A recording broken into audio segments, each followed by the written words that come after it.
Elle m'a touché par son humilité, sa simplicité, sa petitesse et cette petite voix qui a jailli aussi au fond de mon cœur et qui m'a dit bah, viens à Lisieux. I really wish my daughter and my husband will come here because they are in Philippines. We are separated for 10 years already. And I wanted really them to come here for us to be reunited as a family. And I really pray that Saint Therese will be hearing that and interceding that my prayer to our Lord Jesus Christ. L'histoire d'Inam, pour moi, était vraiment fondamentale dans ma foi. Ça m'a beaucoup porté. Et l'image de Sainte Thérèse dans les petites choses du quotidien, qui sait se donner aux autres et à Dieu, a vraiment été pour moi comme un exemple, comme un modèle à suivre petit à petit, quoi. Et l'amener avec moi à Saint-Martin, aux Antilles. Bonjour à tous. Pour ce Hors les murs, nous nous retrouvons à Lisieux, devant la basilique, à l'occasion des fêtes thérésiennes. Et quand on y pense, c'est étonnant que cette sainte Thérèse, depuis son Carmel, ait eu un tel rayonnement. Aujourd'hui encore, sa spiritualité et son œuvre portent du fruit au-delà de la Normandie. Et c'est ce que nous allons essayer de comprendre dans cette émission. Je vous propose de découvrir ou redécouvrir Sainte Thérèse, docteure de l'Église et patronne des missions, pour se laisser inspirer par cette sainte et redécouvrir pour nous-mêmes dans notre quotidien cet élan missionnaire auquel elle nous appelle. Et pour ce faire, nous allons nous baser sur certains extraits de ses écrits et le premier passage est tiré du manuscrit A. Ah, qu'il fut doux le premier baiser de Jésus à mon âme. Ce fut un baiser d'amour. Je me sentais aimée et je disais aussi « Je vous aime, je me donne à vous pour toujours ».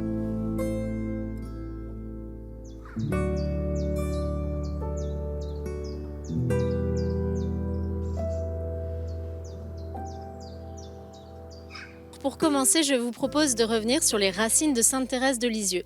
Nous sommes ici devant la maison des Buissonnets, la maison dans laquelle Thérèse a vécu avec son père et ses sœurs.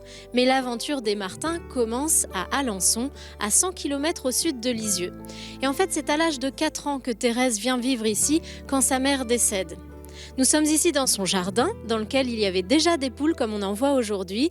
Le jardin est très odorant et fleuri, et c'est d'ici que je vous propose le premier reportage sur les grandes étapes de l'éveil spirituel de Thérèse.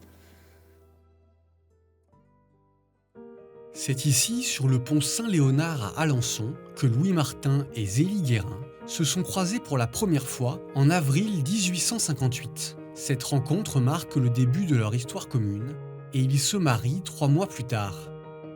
En 1871, les époux et leurs 4 filles déménagent. C'est dans cette maison de la rue Saint-Blaise que naît Thérèse Martin le 2 janvier 1873. Le père Thierry Hénaud Morel, recteur du sanctuaire d'Alençon et arrière-petit-neveu de Louis Martin, est également l'auteur d'une biographie sur les saints époux Martin. Avec la famille Martin, nous sommes en présence d'une famille qui a une vie, entre guillemets, ordinaire. Ça veut dire il n'y a pas eu d'apparition, il n'y a pas eu de révélation particulière. Non, ce sont des gens qui ont vécu leur vie de chrétiens au cœur d'une vie très proche de tout un chacun. Louis comme Zélie ont eu la chance, étant jeunes, enfants, d'avoir autour d'eux et surtout dans leur famille des personnes pour qui le bon Dieu était quelqu'un d'important. Et ils ont eu cette découverte de Dieu qui fait que Thérèse a reçu avec ses sœurs ce sens de Dieu.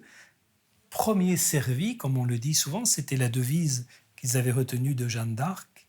Donc je crois que Thérèse Martin, elle avait respiré ce climat dans sa famille avant de l'illustrer à sa manière à elle de façon très très ardente. Le 28 août 1877, Zélie Martin décède des suites d'un cancer. 3 mois après son décès, Louis et ses 5 filles déménagent à Lisieux, dans cette maison des Buissonnets. Pauline, une de ses sœurs aînées, devient sa seconde mère. Thérèse a été façonnée par une vie de famille où on s'aimait beaucoup, on se respectait, on se le disait. Ils étaient très proches l'un et l'autre. Et Thérèse, malgré les épreuves qu'elle a vécues, quand elle perd sa maman, c'est une terrible épreuve. Quand à 10 ans, elle tombe malade parce que Pauline entre au Carmel, elle perd sa deuxième maman. mais elle se raccroche à la vie. Et là, c'est même la Sainte Vierge qui va l'aider à sortir, parce que là, elle n'y arrive plus, elle se laisse mourir. Et Thérèse mûrit et grandit avec toute cette idée d'être le plus parfaite possible pour faire plaisir à Jésus. Et du coup, eh bien, ce désir grandit de donner sa vie à Jésus, de l'épouser. Elle en est follement amoureuse. Plus elle le découvre et plus elle l'aime, et plus elle veut le faire aimer. Bien que jeune, Thérèse ressent le désir de sauver les âmes en les confiant à Dieu. C'est dans le jardin familial qu'elle demande à son père la permission d'entrer au Carmel le 29 mai 1887, jour de la Pentecôte. Son père a dit oui, après, a accompli un geste qui a beaucoup touché Thérèse. Il a cueilli une fleur et sans se rendre compte, il l'a pas cueillie, il l'a arrachée. La fleur est venue avec les racines, des toutes petites racines que Thérèse a vues, et elle a compris que c'était comme un symbole de sa propre vie et que elle, qui avait pris racine ici au Buissonnet au point de vue humain, mais aussi au point de vue spirituel, allait pouvoir bientôt s'enraciner au Carmel et continuer sa croissance au Carmel. À l'âge de 15 ans, après un discernement vécu auprès de sa famille, Thérèse quitte les Buissonnets pour entrer au Carmel de Lisieux.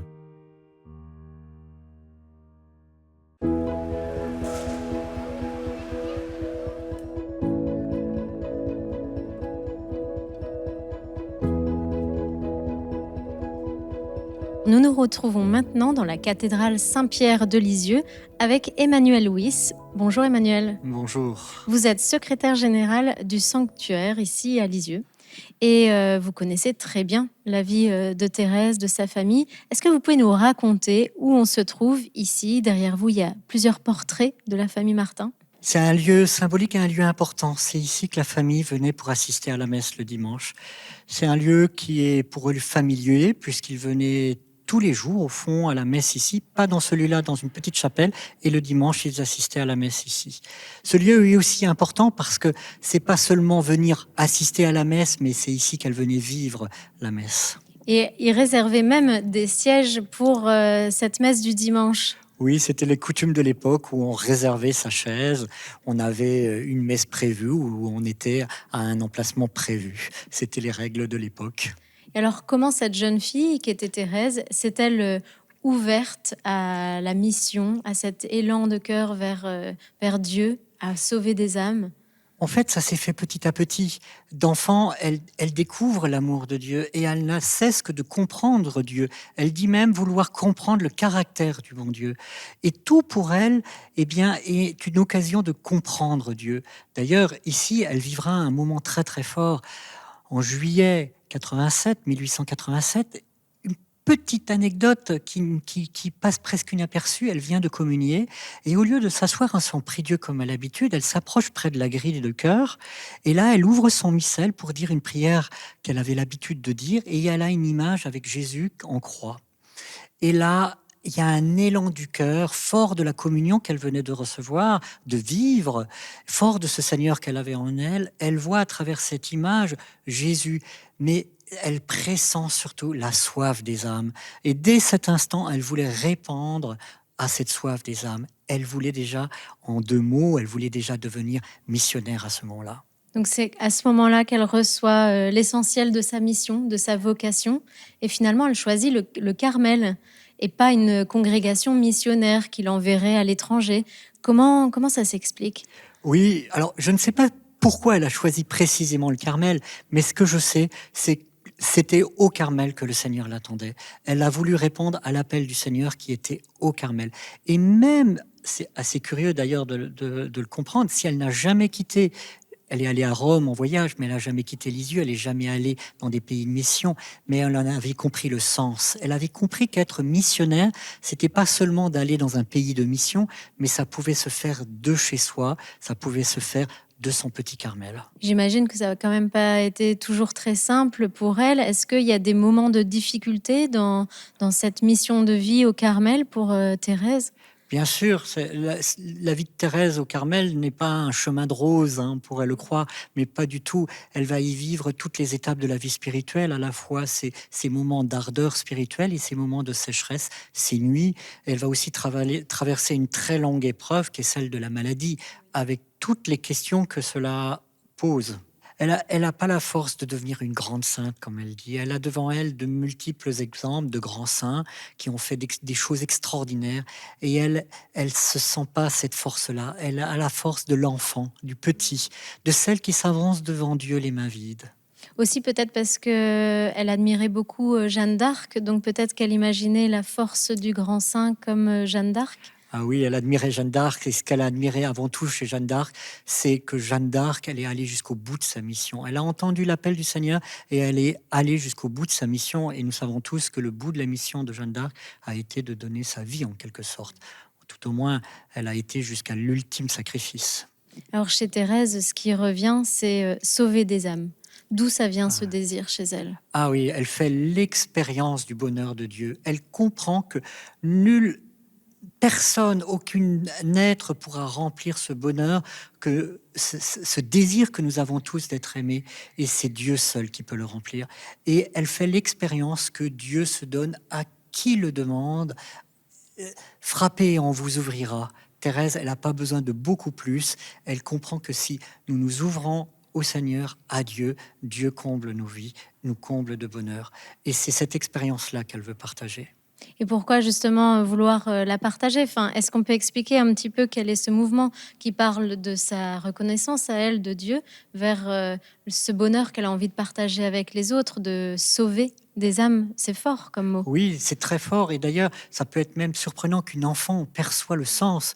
Mais à travers sa vie de tous les jours, elle habite à Lisieux, qui est une ville de province où se côtoient à la fois riches et pauvres, difficultés et joie. Et elle perçoit que le monde a besoin, cherche quelque chose, cherche le bonheur. Elle voit la pauvreté, elle pressent qu'elle peut apporter quelque chose à ce monde. Et pour elle, ce qu'elle veut apporter, c'est Dieu. Parce qu'on ne trouvera aucune réponse dans nos difficultés, dans nos souffrances, qu'en Dieu. Et donc, elle avait une vraie foi en la prière, puisque c'est au sein du Carmel qu'elle allait œuvrer pour le monde. Ah, la prière pour Thérèse, c'est pas des mots que l'on lit dans un livre. Non, c'est vraiment un cœur à cœur. La prière pour Thérèse, c'est sa plus grande force. Elle croit en la prière. Par moments, elle dit même que le bon Dieu nous écoute. Et chez Thérèse, c'est très fort. Dieu écoute toutes nos prières. Et la force de la prière de Thérèse, c'est la force de croire que Dieu veut le bonheur pour nous. D'ailleurs, les derniers instants de sa vie, quand une sœur viendra se confier à elle en lui demandant, quand elle sera auprès du bon Dieu, de lui dire telle ou telle chose de sa part, Thérèse lui répond: moi, quand je serai devant le bon Dieu, j'ouvrirai grand les bras et je lui demanderai le bonheur pour tout ce que j'aime. Jusqu'à la fin, Thérèse veut remplir cette mission de transmettre le bonheur. Et elle va plus loin puisqu'elle évoque déjà sa vie posthume où elle dit déjà: je veux passer mon ciel à faire du bien sur la terre. Je ferai tomber une pluie de roses. Je descendrai, j'aiderai les prêtres, les missionnaires, j'aiderai toute l'Église. Dans ces quelques mots, on pressent toute la force, toute l'audace qu'a Thérèse. Et que, en fait, on pourrait résumer son élan missionnaire comme un acte de prière continu, ou autrement? C'est un acte de prière continue, mais qui va aussi dans le geste. C'est assez fabuleux d'imaginer, ou peut-être même surprenant d'imaginer, que Thérèse est patronne des missions légales de François Xavier, alors qu'elle n'a jamais quitté son Carmel. Exactement. Parce que le missionnaire, on l'imagine à l'étranger, on l'imagine dans des pays pauvres, on l'imagine dans des pays qui ne sont pas chrétiens. Et là, Thérèse comprend qu'être missionnaire, c'est au-delà de tout cela. Il y a ça, mais il y a aussi être témoin de l'amour de Dieu là où elle est. Et elle comprend que sa prière, a une force de mission, de témoignage. Alors, qu'est-ce qu'on peut garder de Thérèse, de sa spiritualité, pour nous aider, nous aussi, à être missionnaires dans notre quotidien? Au fond, on pourrait retenir beaucoup de choses. On peut garder, par exemple, sa spiritualité, sa petite voix qui est de fait de confiance et d'amour. Mais s'il fallait synthétiser toute son expérience spirituelle dans un seul mot, ce serait le mot amour. Mais pas limité dans le sens des mots ou de ce joli mot. Non, mais dans cet amour vécu et cet amour partagé.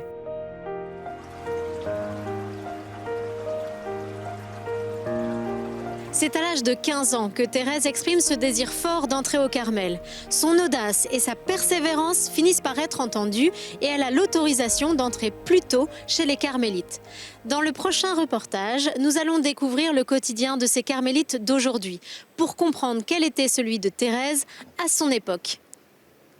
Les religieuses de Frileuses, à 30 km de Paris, depuis 1953, s'insèrent dans la grande famille des Carmélites qui, depuis le XIIe siècle, se consacrent à la vie de prière et à la vie fraternelle avec leurs sœurs. On vit dans l'oraison, c'est pour ça qu'on commence notre journée par l'oraison, parce que c'est vraiment le fondement, et on le vit dans la vie fraternelle en communauté. Fondamentalement, le quotidien n'a pas changé. Les fondamentaux du Carmel, la vie d'amitié avec le Christ, la vie d'amitié entre sœurs, et puis la vie de travail, évidemment, ça demeure. Alors après, les usages sont différents. Je suis ici depuis 14 ans. Plus on avance en fait dans le chemin, plus en fait, j'allais dire, l'éblouissement de départ, il grandit en fait, et en fait, plus j'avance, en fait, plus je suis éblouie. Et le Seigneur tient vraiment sa promesse et bah ouais, moi l'éblouissement, c'est ça. C'est une fidélité, oui, comme tout engagement, qui peut peut-être plus impressionner parce que nous, on ne bouge pas, on reste sur le même lieu, tandis que dans le monde, ça bouge beaucoup. C'est vrai que c'est notre lieu de vie, notre lieu de travail, notre lieu de prière. C'est vraiment là qu'on essaye de donner notre vie. Une vie communautaire fraternelle, au même rythme que celle de Sainte Thérèse de Lisieux. Le matin consacré aux tâches ménagères, chacun à son rythme, les insère personnellement, comme on rassemble dans un bouquet des parfums différents. Notre désir, c'est vraiment de vivre en silence pour laisser les autres vivre leur vie aussi avec le Seigneur et puis nous-mêmes aussi continuer à chercher le Seigneur. Nous vivons bonnement comme tout le monde, on prépare les repas, moi je fais de la lessive. Je pense que c'est ça qui caractérise le Carmel, c'est l'équilibre entre prière solitaire et prière commune, et puis la vie quotidienne, fraternelle, dans sa simplicité. Je pense que la simplicité de notre vie, ça a un côté dépouillant et qui ramène à l'essentiel pour le coup. Puis, avant la messe du jour, un temps de lecture qui leur permet, chacune à sa place, de déposer leur vie entre les mains du Christ. Le début de l'après-midi est consacré au travail manuel sur porcelaine et reliure qui assure l'équilibre des finances du Carmel. Chacune travaillant seule afin de vivre leur histoire personnelle avec le Christ. La vie de solitude qu'on vit au Carmel, c'est une solitude qu'on a choisie et elle est pour vivre avec le Christ. Et même si parfois ça arrive quand il y a des moments où cette solitude se fait plus rude, mais fondamentalement on l'a choisie. Et il y a tellement de gens qui vivent une solitude qu'ils n'ont pas choisie. Voilà. Et ça fait que je pense que c'est difficile de parler de notre solitude de manière juste. Pour prolonger le cœur à cœur avec Dieu, comme disait Sainte Thérèse, les vêpres et une heure de prière personnelle concluent l'après-midi. L'ensemble des Carmels ont choisi de rester des petites communautés afin de conserver l'esprit de famille qui était si important pour Sainte Thérèse. En témoigne la récréation de fin d'après-midi qui ajoute à la prière démoniale leur joie de se retrouver et d'échanger. Démarche quotidienne qui unit les religieuses dans une relation à la fois spirituelle et familiale. Edith Stein, Sainte Thérèse Bénédicte de la Croix, qui dit « se tenir devant Dieu pour tous ». En fait, nous, c'est ça qu'on essaye de vivre et de croire qu'être là devant Dieu pour tous, ça, de fait, ça rayonne d'une manière ou d'une autre. Les gens nous disent « mais c'est important que vous soyez là parce qu'effectivement, vous êtes pour nous un lieu de respiration, de ressourcement. » Le matin du grand jour, après avoir jeté un dernier regard sur les buissonnets, ce nid gracieux de mon enfance que je ne devais plus revoir, je partis au bras de mon roi chéri pour gravir la montagne du Carmel. Ce que je venais faire au Carmel, je l'ai déclaré au pied de Jésus Hostie, dans l'examen qui précéda ma profession. Je suis venue pour sauver les âmes et surtout afin de prier pour les prêtres.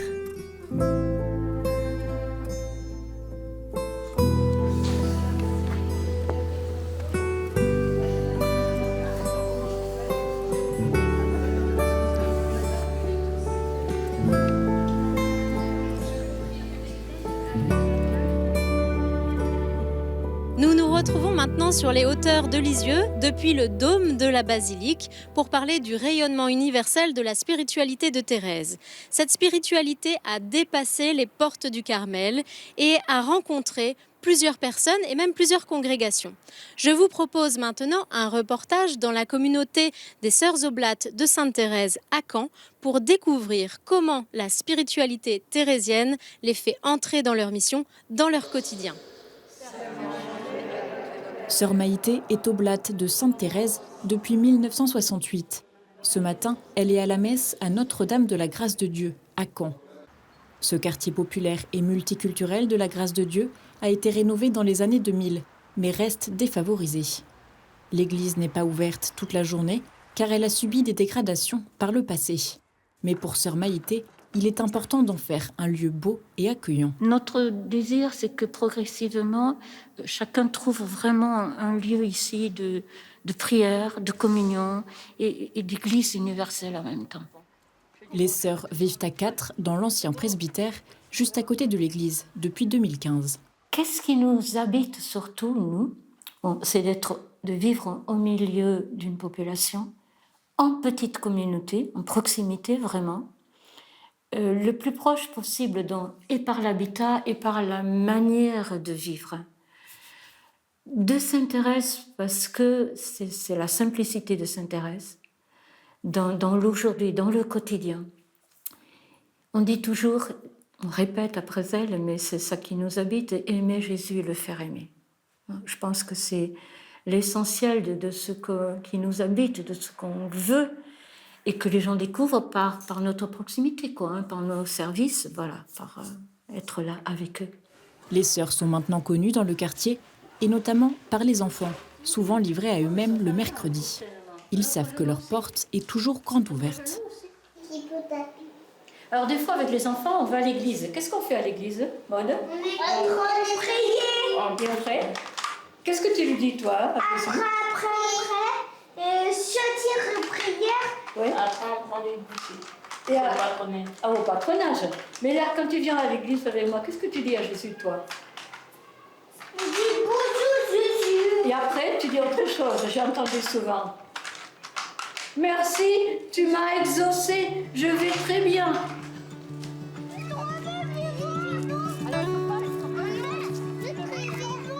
Ils sont gentils. Elle nous propose des activités bien. Oui, des trucs. Et ils nous demandent si on peut prier. Une fois, j'étais venue dormir ici. J'ai passé le week-end ici. Et c'était super. Ouais. Regarde. Tiens.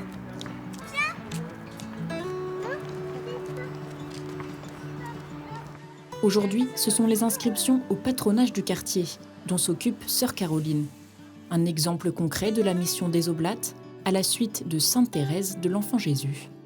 Au niveau paroissial, on a le patronage ici, auprès des enfants du quartier, des enfants qui sont dehors, qui sont souvent assez désœuvrés et qui ne sortent pas beaucoup du quartier. Donc dans une équipe, il n'y a pas que des sœurs, il y a un prêtre, des laïcs, enfin différents paroissiens. On propose des activités, on a proposé un mini-camp pour goûter un peu autre chose que le quartier. Thérèse, elle s'est laissée transformer par l'amour de Dieu. Enfin, c'est vraiment et elle a voulu le partager aux autres. Voilà. Alors elle, à sa manière, parce qu'elle était dans le Carmel, donc par la prière, par l'offrande de tout ce qu'elle vivait et dans toutes les plus petites choses du quotidien.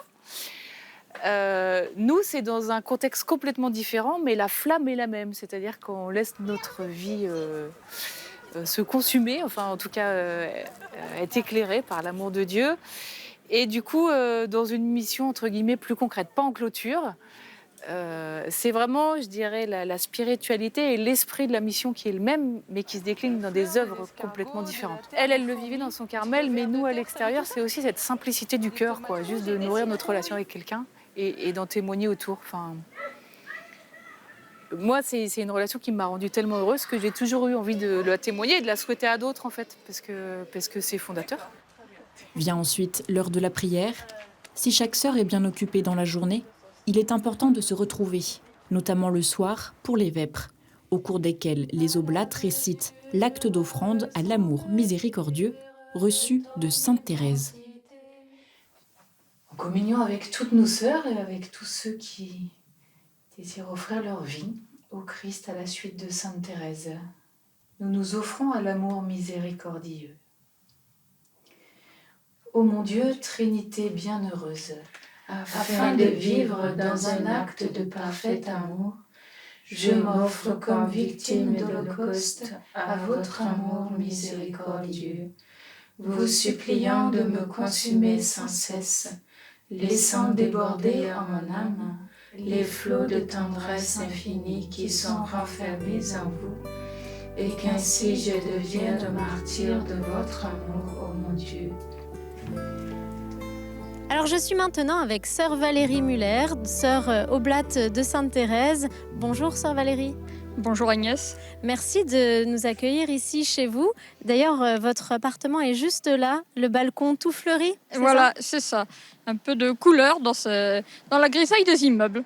Qu'est-ce qui fait que vous vivez ici? C'est pour vivre une proximité avec les gens, pour être un signe de la présence du Seigneur au milieu d'un peuple qui ne le connaît pas forcément. Donc ça, c'est votre mission dans la communauté des Sœurs Oblates, c'est ça? Tout à fait. Qu'est-ce que vous faites au quotidien? Alors moi, au quotidien, je suis plus au service de mes sœurs aînées à la maison mère de la congrégation, qui est à 3 km d'ici. Et sinon, avec mes sœurs dans le quartier, nous essayons d'être cette présence aimante au cœur d'un quartier périphérique de la ville de Lisieux. Donc il s'agit vraiment de faire rencontrer Dieu comme Thérèse voulait le faire elle aussi. Alors le faire rencontrer directement, c'est peut-être un peu difficile, mais en tout cas, avoir une attention pour chacun dans ce quartier, c'est ce que nous essayons de faire petitement, avec nos moyens, déjà au cœur de l'immeuble. Alors concrètement, ça passe par quoi? Alors c'est déjà saluer, se dire bonjour entre voisins, prendre des nouvelles quand on connaît un petit peu la situation aussi, puis petit à petit, quand on connaît la situation, aller un peu plus auprès des gens, auprès de nos voisins. Alors racontez-nous un petit peu, parce que vous êtes une sœur en mission dans le monde et votre présence ici justement la marque vraiment. Mais quel est votre lien avec Thérèse qui elle était cloîtrée? Enfin, c'est assez paradoxal finalement. Dans la proximité.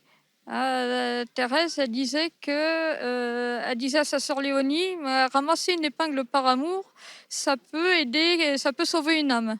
Et donc nous, dans le quotidien de notre vie, d'une vie faire la vaisselle, faire le ménage, aller faire les courses, aimer Jésus à travers ces choses toutes simples de la vie. Et alors comment Thérèse justement elle conduit à Dieu? Thérèse, c'est un peu la grande sœur de tout le monde, la petite ou la grande sœur, selon comme on souhaite l'appeler. Mais voilà, c'est une sœur. Et il est quelquefois plus facile de s'adresser à sa grande sœur ou à sa petite sœur que de s'adresser à Jésus.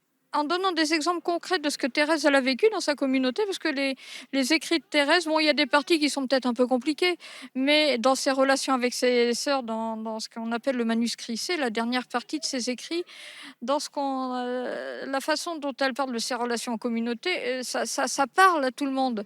Voilà, il y a une sœur qui lui tape sur le système, donc il y a des moments où on dit la lutte est trop grande, donc je préférais passer de l'autre côté du cloître pour l'éviter. Et finalement, à travers des exemples concrets, Thérèse, elle nous aide, nous aussi, à vivre le concret, justement, de voisins quelquefois un peu bruyants, on voudrait dormir, mais c'est compliqué, et voilà. Et du coup, Thérèse, elle nous aide à ça. Voilà, toi, tu as donné un sens. Alors moi, quel sens je peux donner à travers ce que je vis et qui m'est un peu difficile à supporter. Et alors, quels sont les traits de la spiritualité thérésienne, s'il fallait résumer? Alors, j'en ai déjà parlé, la simplicité, la proximité et aussi la profondeur, parce qu'on a souvent rétréci le message de Thérèse aux roses, aux pluies de roses, et on a un peu édulcoré le visage de Thérèse avec les roses. Or, Thérèse, c'est vraiment quelqu'un d'extrêmement concret qui a vécu, qui a souffert. Elle a une maladie quand même terrible, la tuberculose. Mais quand la souffrance était là, elle a essayé de lui donner un sens en repensant aux souffrances de Jésus sur la croix. Et du coup, ça peut aider les gens ou leur entourage, l'entourage de personnes qui souffrent, aussi à affronter ces situations. Alors, qu'est-ce qu'on peut retenir de Thérèse pour notre quotidien, de sa spiritualité, justement, pour entrer en mission? Peut-être vous, de votre expérience, qu'est-ce qu'on peut retirer pour aller à la rencontre de nos voisins, comme vous le faites? C'est aimer dans la simplicité. C'est vraiment ça. Aimer l'autre pour ce qu'il est et pas chercher à vouloir. Alors Thérèse, elle était rentrée aussi au Carmel pour convertir les âmes. Donc nous, aujourd'hui, c'est peut-être pas convertir à la façon venir avec la croix, annoncer Jésus-Christ. Mais par contre, comme nous y invite le pape François, aller à la rencontre, s'intéresser, savoir, voilà, dire tu as du prix à mes yeux. Et Thérèse, c'est ça, c'est vraiment donner ce sens d'aimer Jésus et à travers la personne que je rencontre, même si elle n'est pas de la même religion, mais moi, j'ai dit voilà, je te présente mon voisin et je te demande de l'aimer comme tu m'aimes. De témoigner d'amour, Voilà, en fait. en tout cas, voilà. Et lui, s'il ne te connaît pas, peut-être qu'un jour, il aura une occasion peut-être de découvrir. Permettre à chacun de découvrir ce qu'il est aimé, pour moi, c'est le plus beau projet qu'on puisse avoir. Et c'est ce que Thérèse a essayé vraiment de vivre. Voilà, de nous donner une spiritualité qui fasse que, voilà, dire, mais oui, tu es aimé. Tu as un prix à mes yeux et tu es aimé. Et c'est vraiment. tout le cœur de votre mission aussi. Et c'est tout le cœur de notre mission. On n'a pas été fondés, nous, pour des œuvres particulières, mais quoi que l'on fasse, c'était être une présence aimante de Dieu au milieu des gens. Donc voilà. Donc on est dans ce quartier et on essaie d'être cette présence aimante, tout simplement. Merci, sœur Valérie.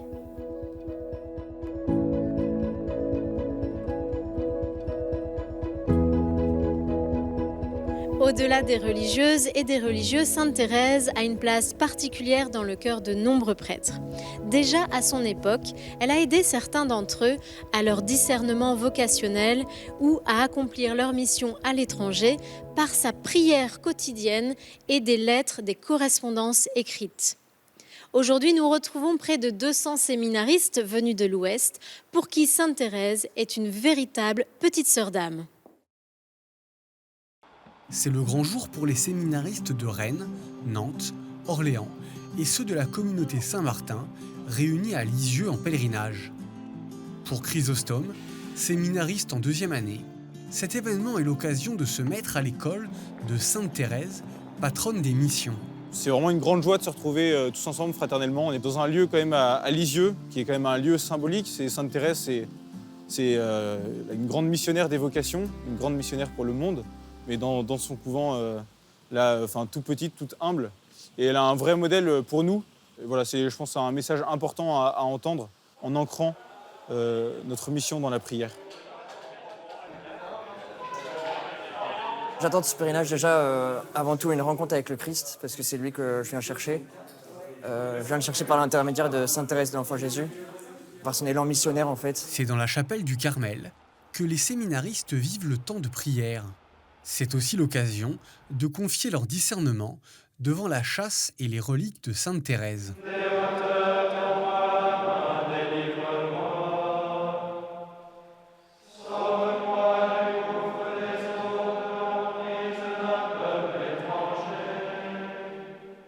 Je souhaite lui confier la suite de ma formation, elle qui a beaucoup prié pour les prêtres. Et si je suis encore au séminaire, c'est beaucoup grâce à sa prière, grâce à sa vie, ses écrits qui me nourrissent spirituellement et humainement.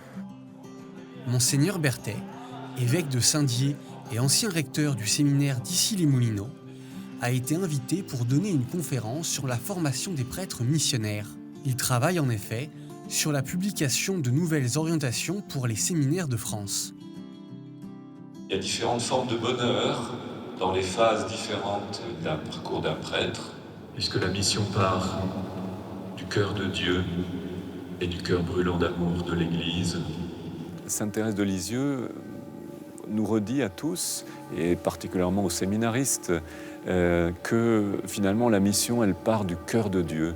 Elle n'est pas une propagande ou une stratégie, mais elle part du cœur de Dieu qui est un cœur brûlant d'amour et que nous devons écouter et recevoir aussi. S'il suit sa formation au séminaire Saint-Yves de Rennes, Chrysostome est avant tout originaire du diocèse de Bayeux-Lisieux. Comme je suis dans le diocèse où elle a vécu, elle veille fidèlement sur les séminaristes de ce diocèse. Mais voilà, j'ai toujours ce réflexe de l'invoquer tous les soirs, voilà, en lui demandant de m'apprendre à aimer Jésus comme elle l'a aimé. Les visites guidées organisées pour découvrir les lieux importants de la vie de Sainte Thérèse permettent également de mieux comprendre l'influence de cette sainte depuis un siècle et demi. Ce qui m'a beaucoup touché dans cette figure de Sainte Thérèse de Lisieux, c'est son lien avec la mission.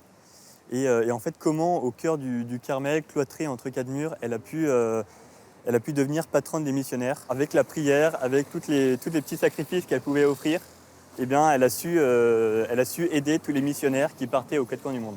Je crois que profondément, il y a un message personnel que Thérèse peut adresser aux futurs prêtres et aux prêtres, c'est celui de la fidélité. Nous avons voulu marquer la rentrée universitaire 2021-2022 en venant ici en pèlerinage. Confier cette réception à Sainte Thérèse, lui demander que chaque séminariste puisse devenir un meilleur prêtre, un meilleur disciple du Christ, un meilleur témoin missionnaire. Aujourd'hui encore, nombreux sont les prêtres et les missionnaires qui se placent sous la protection de Sainte Thérèse et lui confient leur vocation au quotidien. Ah, malgré ma petitesse, je voudrais éclairer les âmes comme les prophètes, les docteurs. J'ai la vocation d'être apôtre. Je voudrais parcourir la terre, prêcher ton nom et planter sur le sol infidèle ta croix glorieuse. Mais ô mon bien-aimé, une seule mission ne me suffirait pas. Je voudrais en même temps annoncer l'Évangile dans les 5 parties du monde et jusque dans les îles les plus reculées. Je voudrais être missionnaire non seulement pendant quelques années, mais je voudrais l'avoir été depuis la création du monde et l'être jusqu'à la consommation des siècles. Une prière exaucée puisque le 14 décembre 1927, le pape Pie XI proclame Sainte Thérèse patronne des missions. Elle est une des figures spirituelles les plus connues au monde et elle est même portée de près par le pape François. La portavo perché sempre l'ho fatto così. Io quando viaggio porto la... E dentro cosa c'è? C'è il rasoio, c'è il breviario, c'è l'agenda, c'è un libro da leggere. Ho portato uno su Santa Teresina, io sono devoto. Io sempre andato con la borsa quando viaggio, è normale. Je vous propose maintenant de rencontrer les frères Carmes de Lisieux. Ils ont pour mission de travailler les écrits de Thérèse pour les faire rayonner mondialement. C'est l'amour pénètre dans nos vies, au plus profond des cœurs. Les frères Carmes sont présents à Lisieux depuis 1997 avec pour mission d'étudier et de diffuser le message de Sainte Thérèse à travers le monde. Le frère Didier-Marie Gollet, prieur de la communauté, est l'auteur d'un ouvrage qui retrace le chemin spirituel de la petite Thérèse. Sainte Thérèse est très connue et elle est mal connue en même temps, si j'ose dire. Thérèse, c'est tout de suite la pluie de rose, c'est celle qui fait des miracles, c'est celle qui nous aide dans nos difficultés. Et on oublie peut-être qu'elle a une doctrine à nous donner. Elle disait « Je veux enseigner ma petite voix aux âmes ». Et je crois qu'il est important qu'on continue de travailler ses écrits pour montrer justement ce qu'elle a à nous dire pour aujourd'hui et comment elle nous aide à vivre notre vie chrétienne dans le quotidien. À la mort de Thérèse, sa sœur Pauline rassemble 3 manuscrits autobiographiques dans un recueil qu'elle intitule « Histoire d'une âme ». C'est le début de sa notoriété. Le manuscrit B, c'est le grand manuscrit de Thérèse, puisque c'est celui dans lequel elle remercie le Seigneur en disant « Ma vocation, je l'ai enfin trouvée. Ma vocation, c'est l'amour. Dans le cœur de l'Église, ma mère, je serai l'amour. » Pour continuer à comprendre le message de Sainte Thérèse, le mémorial du Carmel à Lisieux propose un parcours où sont présentés ses écrits, ainsi que les ex-voto qui lui sont dédiés. Dans cette galerie, on a voulu évoquer le fait que Thérèse, dans ses écrits, dit « Je voudrais parcourir la terre ». Par ses écrits, elle a parcouru la terre, puisque vraiment, elle a été traduite dans des dizaines, des trentaines de langues. Et puis, il y a depuis 1995 le phénomène de la pérégrination des reliques de Thérèse. Et en fait, on se rend compte que quand les gens reçoivent les reliques de Thérèse, c'est pas les reliques qu'ils reçoivent, c'est Thérèse elle-même. Thérèse ne cesse de voyager et pour lequel elle ne cesse de prier, en fait. Sainte Thérèse, cloîtrée dans son couvent, échangeait par lettres avec les missionnaires. On voit bien dans sa relation avec ses frères missionnaires comment elle prend part, mais très, très affectivement et très spirituellement, à la mission qui est la leur. Et donc elle leur dit d'ailleurs qu'elle les aidera quand elle sera au ciel et que cette fois son âme ne sera plus emprisonnée dans son corps et que pour être à côté d'eux pour les aider dans leur mission en Asie ou dans leur mission en Afrique. Et pour mieux faire connaître le message de Sainte Thérèse, l'Association des Amis de Sainte Thérèse et de son Carmel, en collaboration avec le frère Didier Marie, a mis en place une exposition mobile qui parcourt la France et le monde. Elle a été présentée dans une 50aine de lieux, au Canada, aux États-Unis, au Brésil ou encore à Rome. Thérèse a été connue sur les 5 continents et aimée, en fait. J'allais dire, dans les endroits les plus reculés, vous trouvez des images de Sainte Thérèse, des statues de Sainte Thérèse, dans des églises, parfois même simplement des choses mises sur un espèce de bout de carton, mais Thérèse est présente quasiment partout. Et donc c'est ce qu'on a voulu représenter, cette proximité de Thérèse avec chacun dans le monde entier, cette dimension universelle du message de Thérèse. Un message d'espérance et d'amour qui ne cesse de se propager à toute l'humanité, bien plus loin que les murs du Carmel.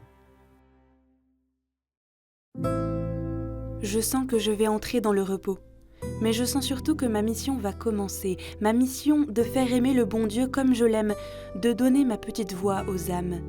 Si le bon Dieu exauce mes désirs, mon ciel se passera sur la terre jusqu'à la fin du monde. Oui, je veux passer mon ciel à faire du bien sur la terre. Je veux passer mon ciel à faire du bien sur la terre. Après ma mort, je ferai tomber une pluie de roses sur la terre. Je reviendrai sur la terre pour faire aimer l'amour.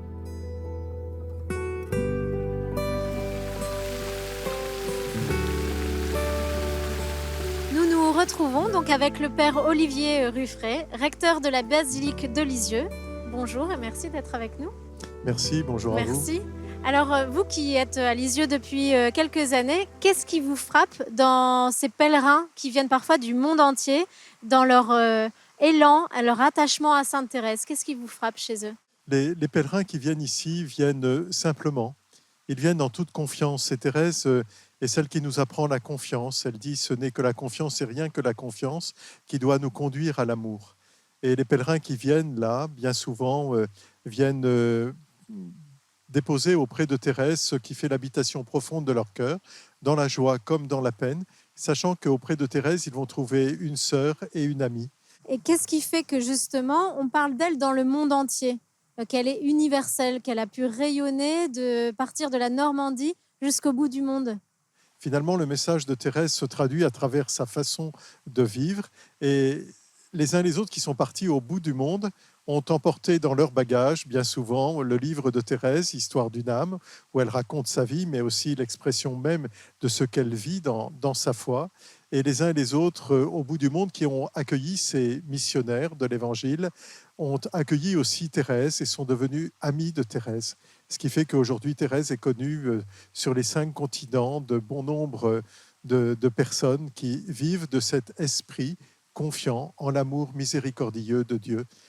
Et alors, Thérèse est aussi patronne des missions. Pourquoi? Thérèse est patronne des missions parce que déjà elle avait le désir de répandre l'Évangile. Cela habitait son cœur profond. Je voudrais être missionnaire jusque dans les îles les plus reculées, dit-elle. Et aussi parce que certains missionnaires, et cela est venu du Grand Nord canadien, là où il fait très froid en grand hiver, et certains missionnaires étaient à cette époque dans le Grand Nord canadien et leurs supérieurs leur disaient « mais vous n'avez encore baptisé personne et si dans un an vous n'avez encore baptisé personne, eh bien vous rentrerez car ce sera le signe qu'il ne faut pas insister ». Et voilà qu'un missionnaire, auquel on a donné de la terre de la tombe de Thérèse, va déposer subrepticement de la terre dans les cheveux d'un des chefs de tribu qui se trouve là, qui était venu plutôt pour lui dire qu'il pouvait partir. Et puis, à la grande surprise de tous, celui-ci va se convertir, va entraîner toute sa tribu avec lui et va demander la grâce du baptême. Et ensuite, ce sont quelques 600 évêques dans le monde entier qui vont demander au pape de faire en sorte que Thérèse devienne patronne des missions. Alors, à son époque, elle encourageait justement des missionnaires à aller à l'autre bout du monde, parfois au péril de leur vie. Qu'est-ce qui, dans son message, dans sa spiritualité, donne cet élan-là, en fait, qui encourage encore aujourd'hui certains à faire rencontrer Dieu, comme elle le disait elle-même? En fait, Thérèse encourage à travers son exemple, à travers ce qu'elle vit elle-même. Le message de Thérèse est audible et reçu parce que il n'y a pas de faux semblants avec Thérèse. Et ce qui attire dans la vie de Thérèse, me semble-t-il, bon nombre de personnes, c'est qu'elle laisse transparaître cet amour qu'elle a pour Jésus, et qui est le secret du bonheur pour toute vie humaine. Et celles et ceux qui rencontrent Thérèse trouvent, à travers sa vie partagée, son témoignage de vie, une porte ouverte sur ce secret. Alors justement, je voudrais vous proposer maintenant le témoignage du père Nicolas de Franqueville, qui est un prêtre missionnaire des missions étrangères de Paris, à Hong Kong, et qui correspond avec une sœur carmélite, comme le faisait Thérèse avec des prêtres missionnaires à son époque, et qui nous partage ce que ça lui apporte dans sa mission d'échanger avec elle. Avant de partir en Chine, à Hong Kong, je suis allé au Carmel de Lisieux, et donc j'ai été voir la supérieure en disant voilà, je suis des missions étrangères. Je sais que Sainte Thérèse de Lisieux a une correspondance avec aussi un prêtre normand des missions étrangères de Paris qui était parti en Chine. Alors moi, je m'apprête à partir dans quelques mois en Chine, à Hong Kong pour la mission. Est-ce que vous auriez une sœur à me recommander pour avoir cette relation particulière? Et donc, la supérieure m'a donné une des carmélites. Donc depuis 7 ans que je suis parti maintenant en Chine, à Hong Kong, eh bien, j'ai ce lien particulier avec une des carmélites de Lisieux. Alors, on n'écrit plus des lettres comme du temps de Sainte Thérèse de Lisieux, on s'écrit par email. Plus on va loin, plus c'est important d'avoir des racines et d'avoir un soutien spirituel. On le dit souvent en homélie, mais le lien entre mission et contemplation, c'est très important. Et là, je suis content de pouvoir vivre concrètement ce lien. Voilà. Alors merci au Père Nicolas d'avoir partagé avec nous ce court témoignage. Et justement, Père, je voulais vous demander, puisque le désir de Thérèse est de faire rencontrer Dieu, aujourd'hui, il y a plein de manières de rencontrer Dieu, parfois mystérieuses, parfois de manière intime, et à d'autres moments, grâce à des personnes qui se sont engagées. Où se situerait finalement Thérèse dans ces différents styles d'évangélisation?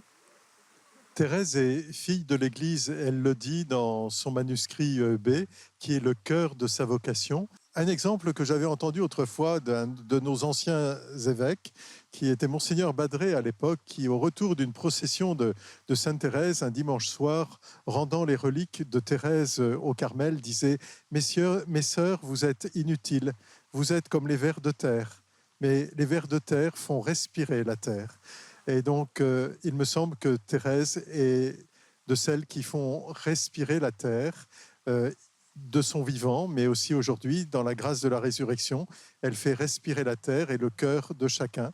Alors, vous portez justement un projet particulier qui est celui de présenter Thérèse à l'UNESCO. Et j'aimerais bien que vous nous en parliez tout simplement et nous expliquer en quoi elle est éligible à l'UNESCO.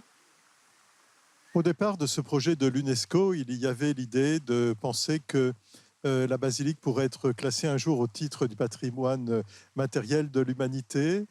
En cours de réflexion avec Monseigneur Follo, qui est l'observateur permanent près du Saint-Siège, parlant gratuitement avec lui, nous avons évoqué la possibilité de l'œuvre de Thérèse au titre du patrimoine immatériel de l'UNESCO. Et puis, en fait, il m'a fait comprendre... Monseigneur Follo m'a fait comprendre qu'il il fallait d'abord passer par les arcanes de la Biennale des anniversaires de l'UNESCO qui met en valeur tous les 2 ans des personnalités ou des institutions qui ont œuvré en faveur de la paix à travers les domaines de la science, des sciences de l'éducation et de la culture. Et Thérèse est de ceux-là, et la France a retenu la proposition que nous lui avions faite de proposer à l'UNESCO l'inscription de Thérèse à la Biennale des anniversaires de l'UNESCO. Thérèse nous invite, comme nous dit une de ses fameuses poésies, à vivre d'amour. Et ça, c'est le cœur profond de tout homme. Tout homme est religieux. Le cœur profond de tout homme est religieux, c'est-à-dire qu'il aspire à plus grand que lui-même. Et Thérèse nous montre le chemin de l'amour divin, cette science d'amour dont elle nous dit « il n'est que cette science-là ».